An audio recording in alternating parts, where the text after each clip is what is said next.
اگر کوئی شخص خواب میں کشتی دیکھتا ہے تو اس کی تعبیر یہ ہے کہ اللہ پاک اس کو فرزند عطا کریں گے۔ اگر کوئی شخص خواب میں کشتی دیکھتا ہے تو اس کی تعبیر باپ سے بھی دی جاتی ہے، جو انسان کو فائدہ دیتا ہے، جو انسان کے لیے عافیت کا سامان ہے۔ پریشانیاں اور غم دور ہوتے ہیں۔ کشتی سے مراد عورت ہے، جو کہ بیٹی، بہو، بیوی، ماں۔ اسی طرح اگر کوئی شخص خواب میں کشتی دیکھتا ہے تو اس کی تعبیر یہ ہے کہ وہ بندہ سواری کرے گا۔ اگر کوئی شخص خواب میں کشتی دیکھتا ہے تو اس کی تعبیر خوشی سے بھی ہے کہ اللہ پاک اس کو کوئی نعمت، خوشی عطا کریں گے۔ اس خواب کے اندر کشتی دیکھتا ہے۔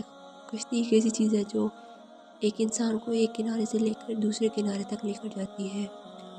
خواب کے اندر اگر کوئی کشتی دیکھتا ہے تو اس کی تعبیر اللہ پاک اس کو مشکلات، پریشانی سے نجات عطا فرمائیں گے۔ خواب کے اندر کشتی دیکھنا عیش و عشرت سے بھی اس کی تعبیر دی جاتی ہے۔ اگر کوئی شخص خواب میں کشتی دیکھتا ہے غربت میں، غریبی میں، تو وہ شخص امیر ہو جائے گا۔ تو اگر کشتی میں بیٹھ کر ایک کنارے سے دوسرے کنارے سفر کیا ہے تو اس کی تعبیر یہ ہے کہ وہ غربت، غم، مشکلات اور پریشانی سے نکل کر سکون اور عیش و عشرت والی زندگی میں داخل ہو جائے گا۔ اس کی زندگی میں خوشیاں اور سکون آ جائے گا۔